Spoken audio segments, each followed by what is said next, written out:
A DC-10 en route to Chicago. It's packed with children and vacationers.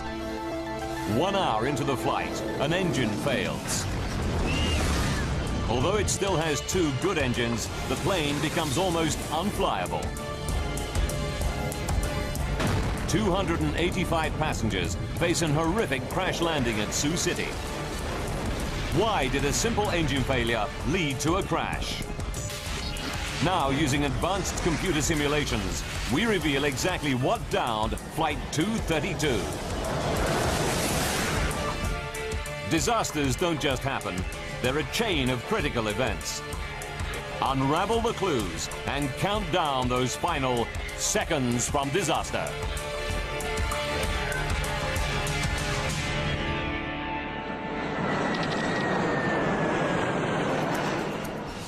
Colorado, Denver, Stapleton Airport, July 19th, 1989.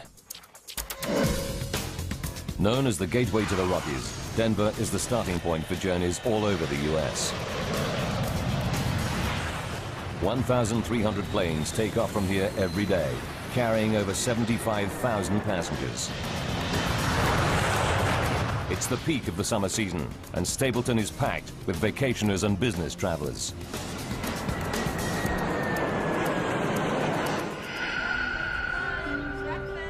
Debbie McKelvey will be among the vacationers flying from Stapleton today. She's taking her children, Devon, age 6, and her son Ryan, who's 7, to a family reunion back in her home state of Pennsylvania. I was going home for 2 weeks with my children, and I was very, very excited about the trip. Debbie is taking advantage of United Airlines Children's Day promotion. Today, kids under 14 can fly for 1 cent, but each must fly with a paying adult. Debbie pairs up with a tennis club girlfriend, Ruth Ness, so she can sit with one of the kids. It was nice having Ruth with me because she entertained one child while I was entertaining the other child. 1:15 p.m. Debbie, Ruth, and the kids wait to board flight UA232 to Philadelphia via Chicago.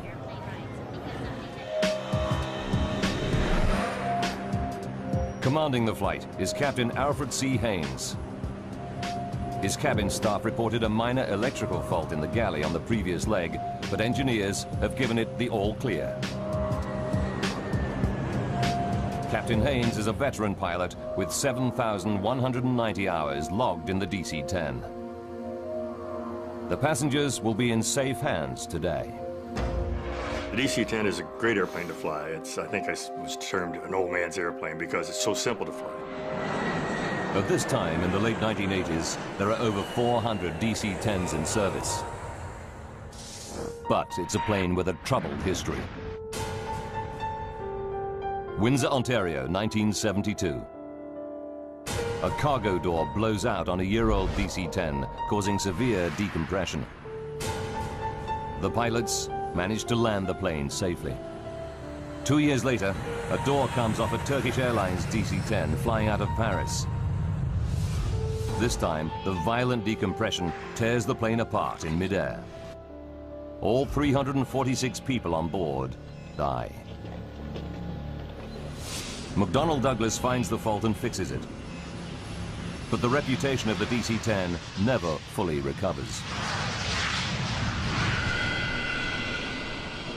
The DC-10 making flight 232 today is in its 17th year of service and has flown over 43,000 hours.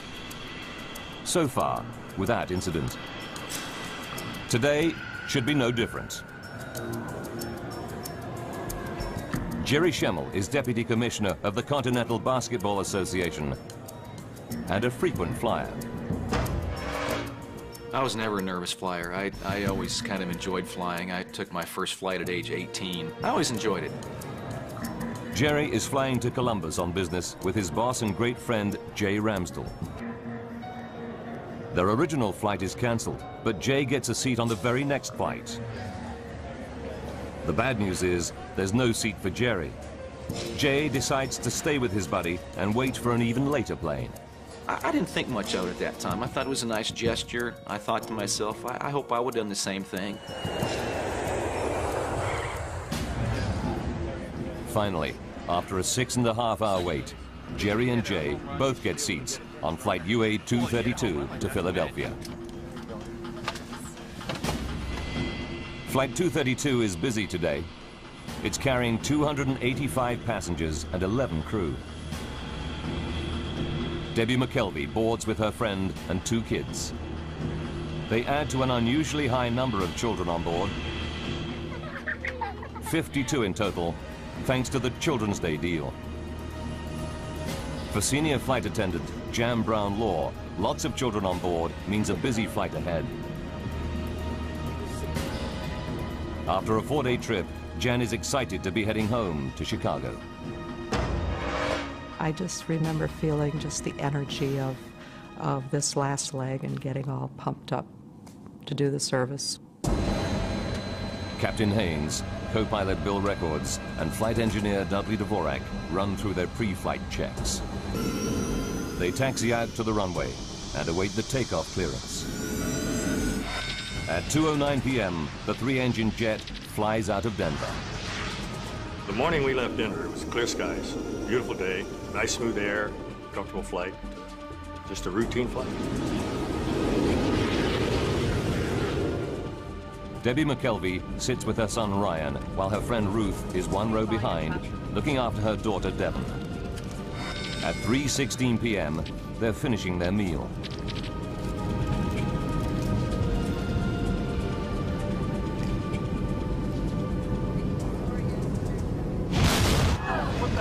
Suddenly, out of the blue, a terrifying blast rips through the plane. The first thing I thought was a bomb has gone off. I really did. I thought someone had planted a bomb, it had been detonated, and we started to drop. The only way I can think to explain it, it's like if you're driving down a highway and you hit a pothole. Jan Brown-Law fears it may be a breach in the plane's fuselage. I instinctively sat down on the floor and held on, not knowing if it were a decompression, that everything that isn't tied down securely is going to be sucked out. There's no sign of any visible damage inside the plane. But up in the cockpit, Captain Haynes scans the engine instruments and quickly realizes that his number 2 engine is malfunctioning. I've never had a jet engine fail in flight. Only in the flight simulator, never in flight. But this time, it's happening for real. 3:17 p.m. Captain Haynes' priority is to shut down the problem engine. He's not too worried. The DC-10 can fly comfortably on its remaining 2 wing-mounted engines. Haynes follows the shutdown procedure and cuts off fuel and power to the number 2 engine.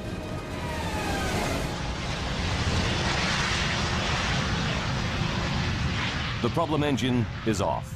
But now flight engineer Dudley Dvorak spots something else wrong. Al, we've lost all hydraulic quantity.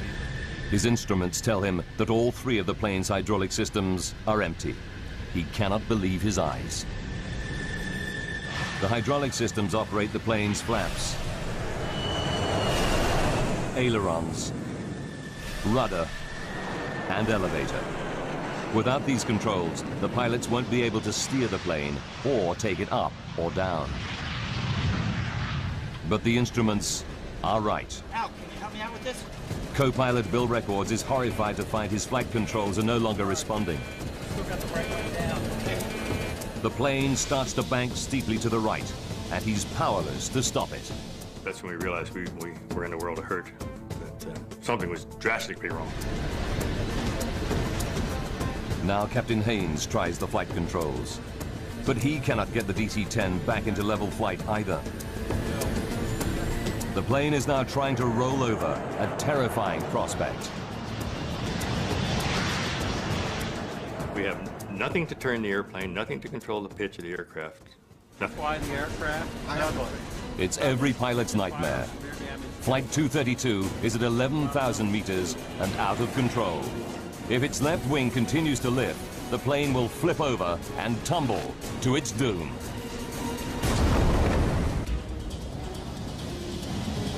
United Airlines Flight 232 is down to 2 engines. Worse still, the plane has lost all conventional flight controls. Despite everything that Captain Haynes tries, the plane seems bent on turning over. Back in the cabin, the passengers feel the plane banking steeply. Now, my son at 7½, he had always been a people watcher. And he looked around and he said, something's not right here. You could feel the turn. You could feel the sensation physically of your body leaning off to the right side. I remember feeling that and thinking that was very unusual. 3:18 p.m. The left wing is so high that the plane is in an extremely steep bank. Al Haynes knows that within a few more seconds, it will roll over and tumble out of control. There is just one old aviator's trick left to him. If it fails, Flight 232 is doomed. The first reaction was to just close one throttle and push the other one up, see if maybe that would help. In a desperate bid to restore level flight, Haynes tries adjusting the relative power of the two wing engines. If the right engine runs faster, the airplane will bank left, and vice versa.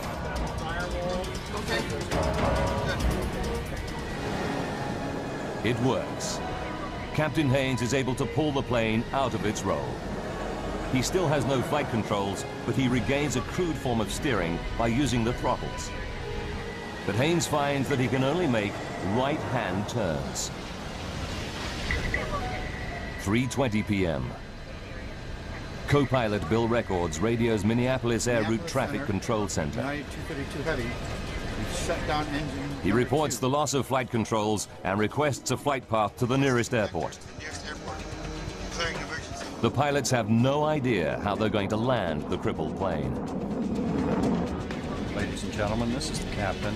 We've shut down the number 2 engine. Now Captain Haynes tells passengers that one engine has failed, but he doesn't mention the loss of flight controls. Chicago, but we may be just a Not all the passengers find his words reassuring. You could just feel a tenseness in the flight attendants. And that's when you kind of felt there's something not right here. Captain Haynes knows that time is running out. UA232 is dropping at around 250 meters per minute. They need to attempt an emergency landing soon, before they lose height altogether. 3:22. Air traffic control informs the flight crew that their nearest runway is at Sioux Gateway. This is a small regional airport near the sleepy town of Sioux City, Iowa. 3:25 p.m. A quiet afternoon in a Sioux City fire station is about to get a whole lot busier. When Fire Chief Robert Hamilton hears an alert called in, he suspects something big. I've been in this business a long time, and you can kind of tell. You have almost a sixth sense, I guess.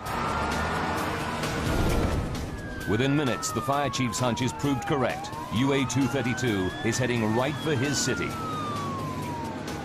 9 fire trucks race out to their emergency positions on one of the runways. Now Captain Haynes and his crew have to work out how they're going to land the plane with barely any controls. Before they can make a plan, they hit another problem.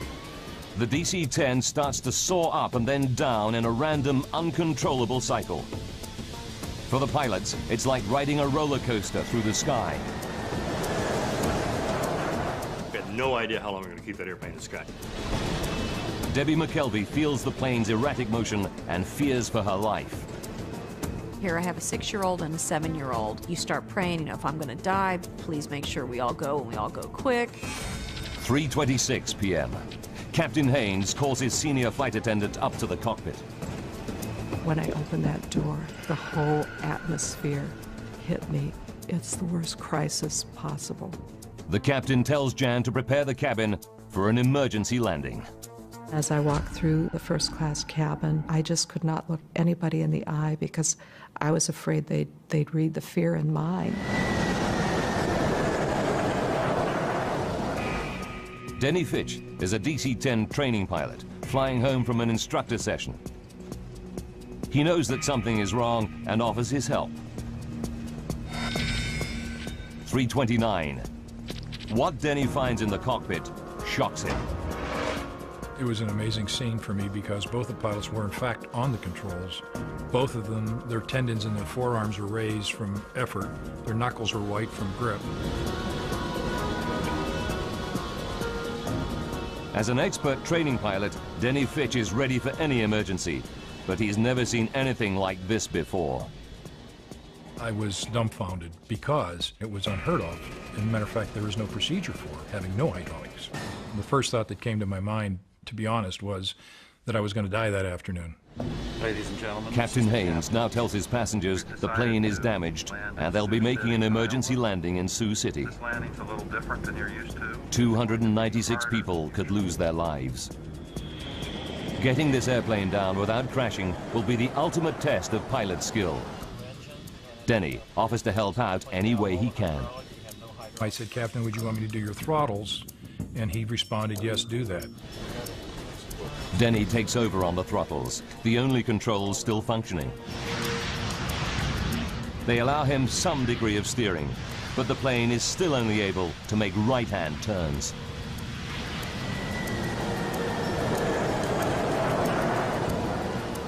As far as I'm concerned, he's now the fourth member of the crew because he was willing to step in there and help us any way he could.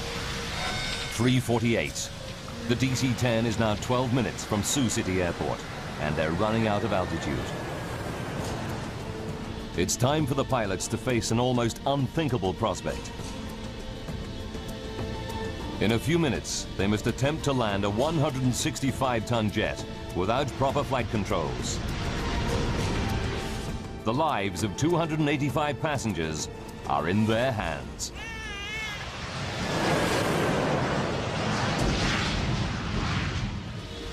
The pilots must now try to line up for the final approach into Sioux City Airport.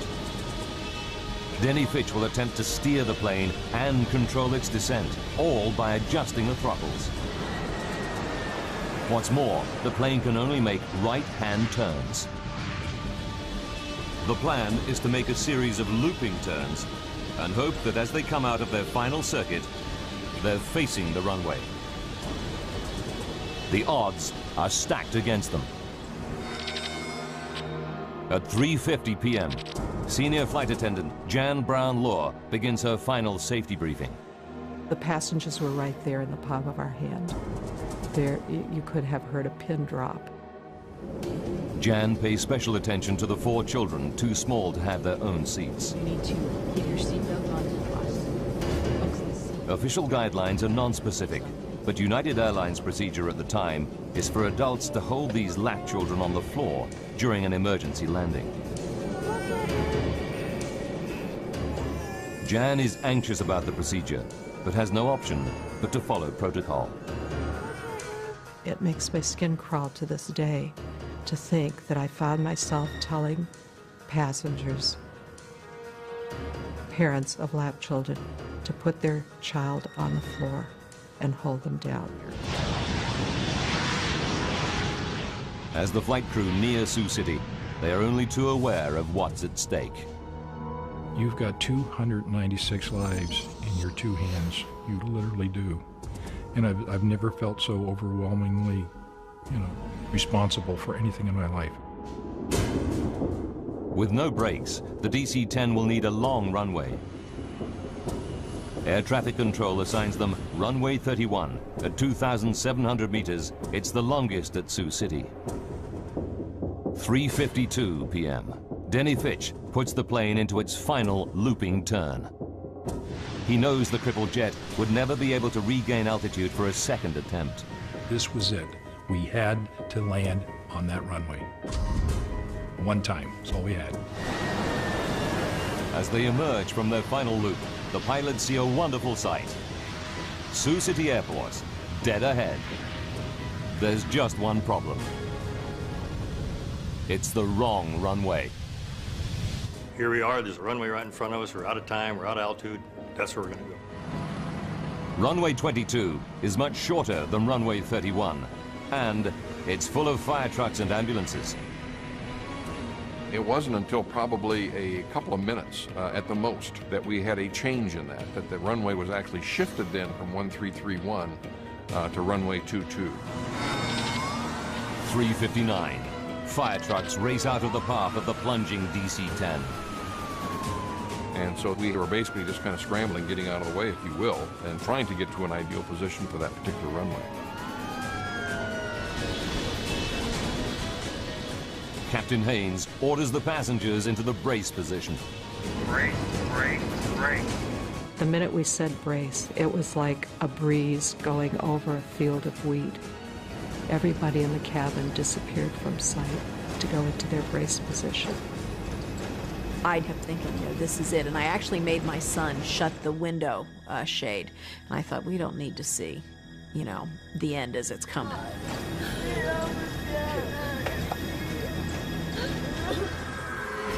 As the pilots desperately try to line up the airplane with the runway, they realize they're still coming in at 400 kilometers per hour, around 150 kilometers per hour faster than normal. But with no control of the flaps, they cannot slow the descent. The alarm sounds from the ground proximity warning system. They're descending too rapidly. The plane is plunging at 560 meters per minute, over 6 times the normal rate.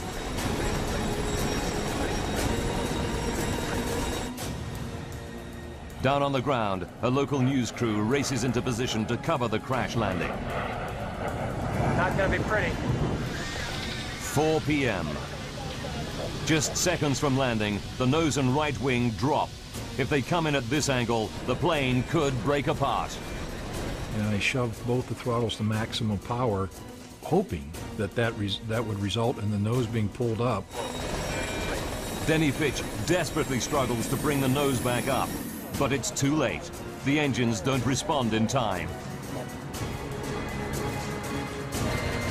4 p.m. and 16 seconds. The plane smashes into the runway. It just felt like we dropped out of the sky and hit the ground. It wasn't like it was an emergency landing. It was a crash.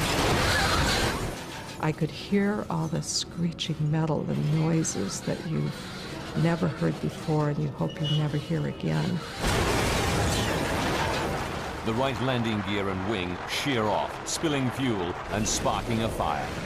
I could see fireballs because I guess the plane, you know, it's screeching on the runway. And then that was my next thought. Oh my God, we're gonna burn to death. The jet careers along the runway on its wing stump for about 600 meters, then breaks apart. The cockpit had snapped off like a pencil tip, and we became a tumbling 200-mile-an-hour piece of wreckage. The main section of the fuselage skids further down the runway, rolls over on its back, and comes to a halt at the side of the airfield.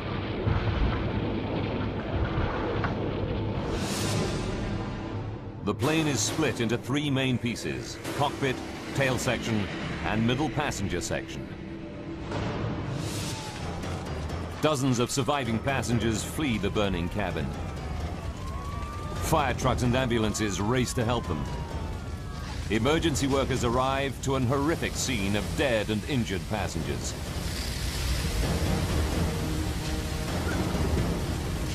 Survivors escaping the wreckage scatter through cornfields at the edge of the runway. Debbie and her son Ryan are among them.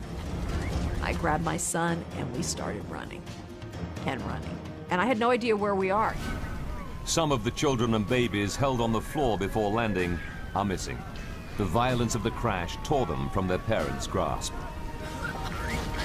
One grief-stricken mother confronts flight attendant Jan Brown-Law. And she just looked up at me and she said, "You told me to put him on the floor, that it would be all right." And I thought, I'm going to live with those words for the rest of my life. The child, 23-month-old Evan Zhao, tragically died in the burning jet. In the chaos of the crash, Debbie McKelvey and her son Ryan managed to get out of the wreck. But she can't see 6-year-old daughter Devon anywhere. So then you start really thinking, why didn't I have both of them? And it's just a horrible, horrible sinking feeling. Jerry Schemmel escaped the cabin unhurt. but now he hears a baby's cries. Despite the choking fumes, he ventures back inside the burning aircraft. I didn't think if I go back in, the thing will explode or I might not find my way back out. I just reacted. I heard the cries of baby, and the next thing I know, I'm back inside the aircraft. As the central cabin section burns, it starts to fill with toxic fumes. Smoke like this can kill in minutes. Parents like Debbie McKelvey fear that their missing children could still be somewhere inside the blazing jet. Flight 232 crashes at Sioux City Airport and lies in a smoking ruin at the edge of the runway. Survivors flee the crashed airliner, but a baby's cries draw passenger Jerry Schemmel back inside. So I finally got right over top of the crying, and I'm feeling around, and there's a baby stuck inside this overhead bin. I just grabbed the baby with one arm and scooped her out of a hole. I got back on my feet, found the opening, just kind of aimed for the sunlight, and shot out the plane the second time. Jerry's actions probably saved the baby's life. But Debbie McKelvey is desperate. She fears her daughter and friend have not survived the crash. Then, suddenly, she spots a face. It's her 6-year-old daughter, Devon, emerging from the smoke. It was the absolute best feeling because she was there and she was okay. While passengers flee the wreckage, Captain Haynes and the flight crew are trapped in the cockpit. The plane's nose has buried itself into the soft earth beside the runway. It's the last place the rescuers reach. They have to use a forklift and cutting equipment to get through the twisted wreckage. It takes 30 minutes to reach the pilots. At 5 p.m., rescuers pull out all 4 pilots, seriously injured, but alive. I remember the pat on my chest, and his words to me were, "You're okay, buddy, I'm here, I got you, you're gonna be okay." And I felt this tremendous relief. The flaming wreck of UA232 burns for over 2 hours. 9 helicopters and 34 ambulances evacuate survivors. Jerry Schemmel's thoughts turn to his buddy, Jay, whom he lost sight of in the crash. Jerry hopes that he might have made it, but as time goes by, he loses all hope. I had a pretty good hunch 8 hours after the crash, when he didn't show up anywhere, that he wasn't a survivor. Jay Ramsdell is one of 111 passengers who lose their lives in the crash. 1 flight attendant is also killed. 11 children are among the dead. Remarkably, 184 people survived the Sioux City crash. But for the pilots of Flight 232, any number of deaths is a tragedy. Training pilot Denny Fitch learns how many died when his wife visits him in hospital.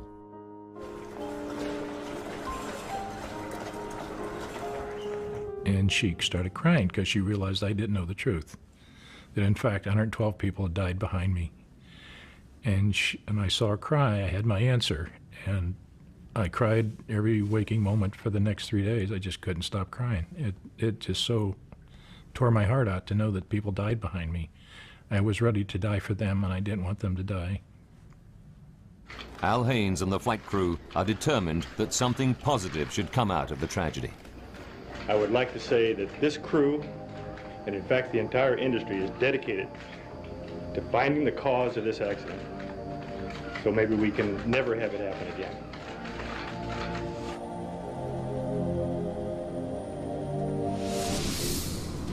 The National Transportation Safety Board, or NTSB, dispatches an investigation team to Sioux City. With 427 DC-10s still in service all around the world, they need to find out what happened to the plane, and quickly. Frank Hildrup leads the team, analyzing the aircraft structure. There's a lot of apprehension and anxiety, of course, that we always go into these things with, and I was fairly new at the time. I had not been with the agency but for about 9 months. Hildrup and the NTSB team arrive in Iowa 9 hours after the crash and get straight down to work. The investigators' first priority is to try to recover every piece of the wreckage so that they can reassemble the aircraft. It's a mammoth task. It was such an immense accident scene that we just knew we had a long investigation ahead of ourselves. The crash scatters thousands of fragments of debris over a distance of 1 kilometer. Emergency services and the National Guard mobilize hundreds of personnel. They scour every square meter of land around the runway. The tiniest component might tell them what triggered the crash, as investigator Jim Wildey knows only too well. If you want to understand how the airplane came apart, if you want to understand the interrelationships of various pieces, it is very useful sometimes to put the structure back together. Investigators interview the 4 pilots to explore the bizarre loss of controls they reported during the flight. Now we've lost all hydraulic pressure. Captain Haynes and the crew confirmed that shortly after the dramatic failure of their number 2 engine, all their hydraulic systems went down. It mystifies investigator Frank Hildrup. I know personally I wasn't prepared for dealing with an airplane crash where it had lost all of its hydraulics. Extremely unique event and something I personally had never encountered before. Hydraulics operate all the flight controls on the DC-10. The flaps that help control descent. The elevators that pitch the plane up and down. The rudder that steers it. The ailerons that make it bank. Pressurized fluid inside hydraulic lines operates these mechanical controls. There are 3 separate and independent hydraulic systems. Even if one system is breached, it should not cause the loss of hydraulic fluid in the others.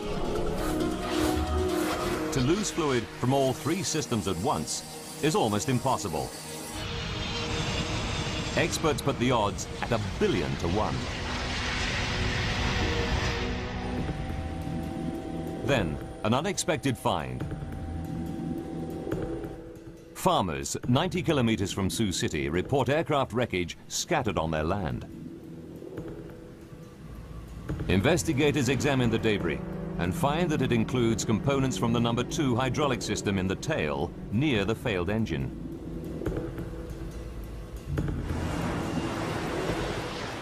The team can calculate from the plane's flight path exactly when these parts fell. They discover it happened at 3:16 p.m., the same moment as the loud bang and the engine failure. What was that? Everything points to a catastrophic event inside the engine, which then damages the hydraulic systems.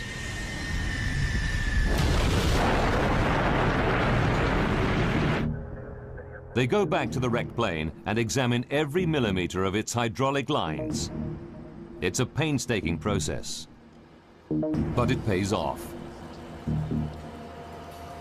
They find puncture holes in the pressure lines of the plane's other 2 hydraulic systems, and the holes in both sets of pressure lines are near the failed engine.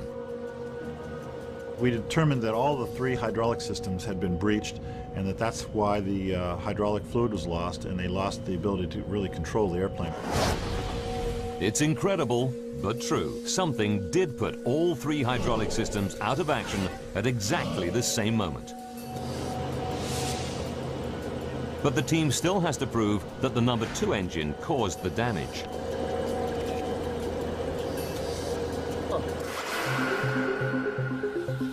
They inspect the puncture holes with a scanning electron microscope and find minute traces of titanium. Titanium is used for critical airplane parts because it's tough, yet very light. On the DC-10, the only titanium anywhere near the tail section is inside the number 2 engine.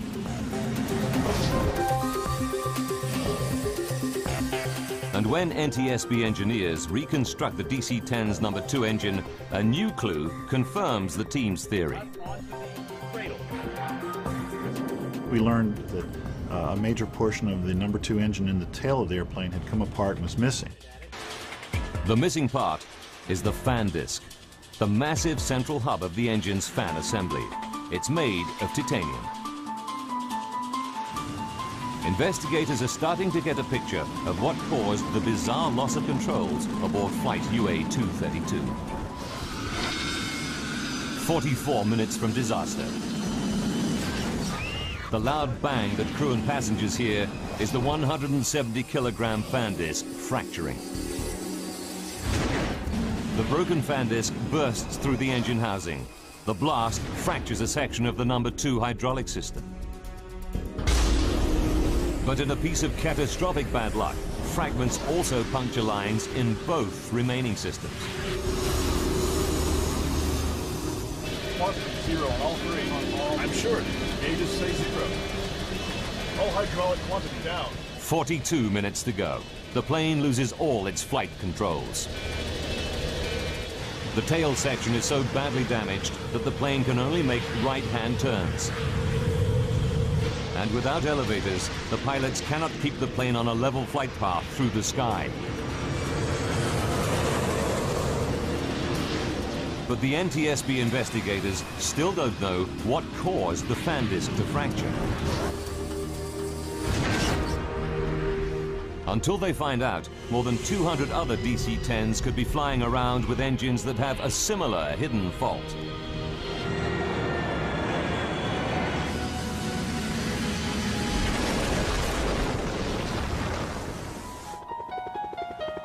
They must locate and examine the missing pieces of fan disc.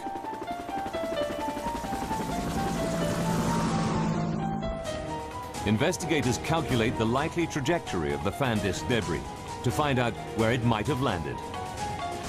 They narrow it down to a tract of Iowa corn belt 36 square kilometers in size.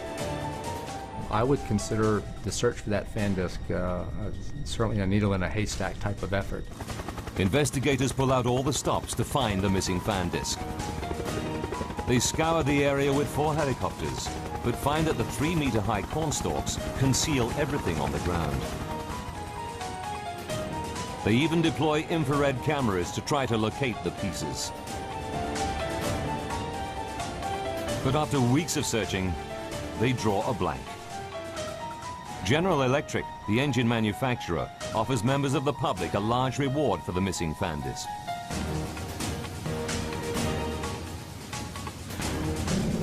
But there's still no sign of it. 2 months go by, and harvest time comes around. Janice and Dale Sorensen have a 180-hectare farm right in the middle of the search area. Tuesday, October 10th, 1989, and Janice Sorensen is out bringing in the corn.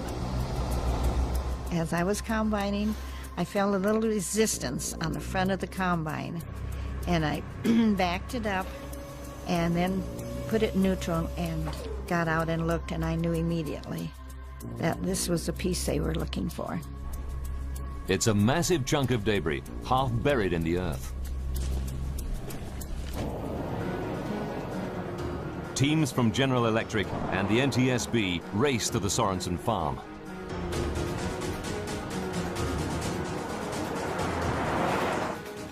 Dale and Janice help investigators dig out the piece of wreckage.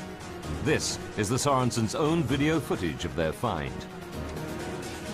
I had a little shovel long, and I went and got the tractor with a loader and put a chain around it, hoisted it up, and then we took it down to the turkey shed, which was not very far away, and we had hot water there, so we washed it off, so it was spick and span.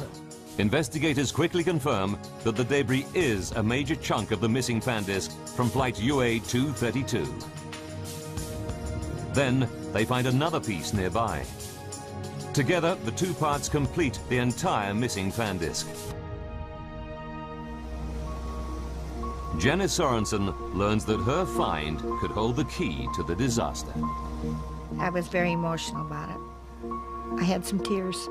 It was a combination of the excitement of finding the piece and of the tears for those who'd lost their lives. One more. Janice and her husband Dale collect General Electric's $120,000 reward. They give over half the money to charity. the NTSB can now begin the next phase of their investigation. They fly the fractured fan disc to the labs of the engine manufacturer General Electric to find out what could break apart such a robust metal component. Jim Wildy, a metallurgist by training, examines the fan disc, starting with the main fracture line where it broke apart. He spots something branching off it, a fatigue crack 13 millimeters long. It's rare to find metal fatigue in a fan disc. These components are specifically designed to withstand the enormous rotational forces within the engine.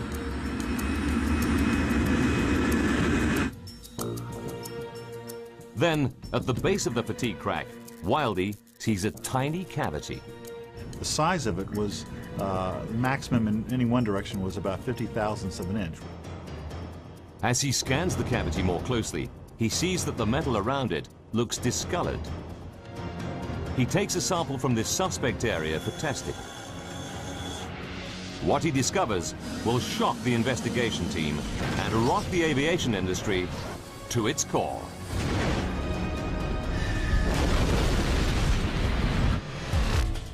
Investigator Jim Wildy examines a tiny cavity in the fractured fan disc from flight UA232.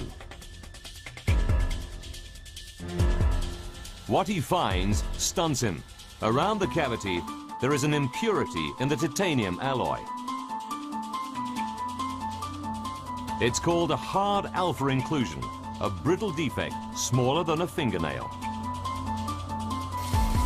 Analysis reveals that it was caused by excess nitrogen during the forging of the metal ingot. The fan disc in the DC-10 was made from titanium that harbored a fatal hidden defect. It's the final piece of the puzzle. The NTSB team can now put together the chain of events that left the passengers and crew of flight UA232 seconds from disaster.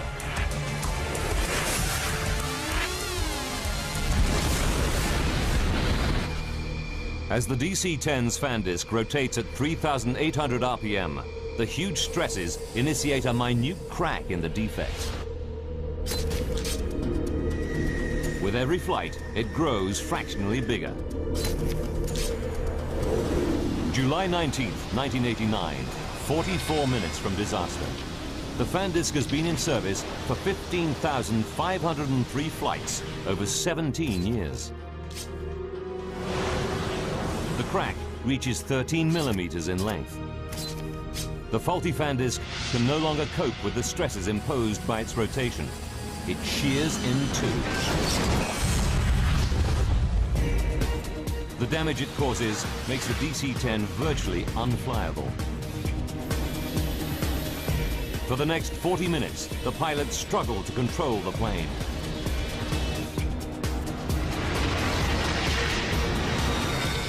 Five minutes to go. Flight 232 comes out of its final turn into Sioux City.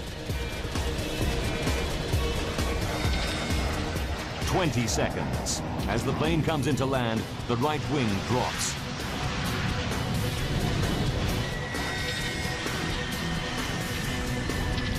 Disaster strikes.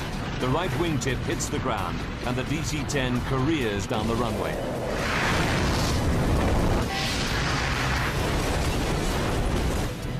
A $21 million jet weighing 165 tons is brought down by a tiny metallic flaw. For the NTSB investigation team, there's a terrible twist to the tragedy. Investigators discover that United Airlines technicians made a routine inspection of the defective fan disc just 16 months before the crash. They're disturbed. The crack was on the fan disc surface. At the time of the inspection, the crack could have been close to 13 millimeters long. This disc had been inspected before the accident, and we determined that the crack was of a detectable size, but that it just wasn't detected. The NTSB report concluded that the crack was probably missed due to human error. The report accepted that United Airlines inspection procedures complied with regulations and were up to industry standard, and cited human factors as an industry-wide problem in engine inspection.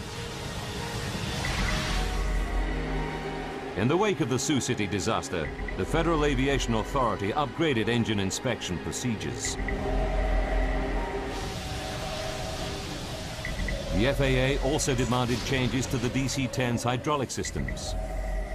Airlines were required to add shut-off valves to limit the amount of fluid that can drain from a breach in hydraulic lines.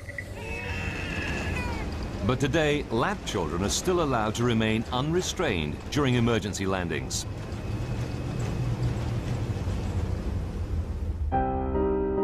Ever since the crash, Jan Brown Law has campaigned for all children to have allocated seats and safety restraints on airplanes. She has never forgotten the young boy, Evan Zhao, who lost his life on her watch. Evan would be 17 years old today had he been in a seat. Denny Fitch, Al Haynes, and the other crew members received industry awards for their extraordinary professionalism and valor. Jerry Schemmel, who now has children of his own, will never forget the debt he owes the pilots. I've thought about those guys every day for 16 years. I don't think we could have been equipped with a better cockpit crew than what we had. The safety measures triggered by the Sioux City crash transformed aviation safety, not just on the DC-10, but on all passenger airliners. The new rules should ensure that such a bizarre and devastating accident can never happen again.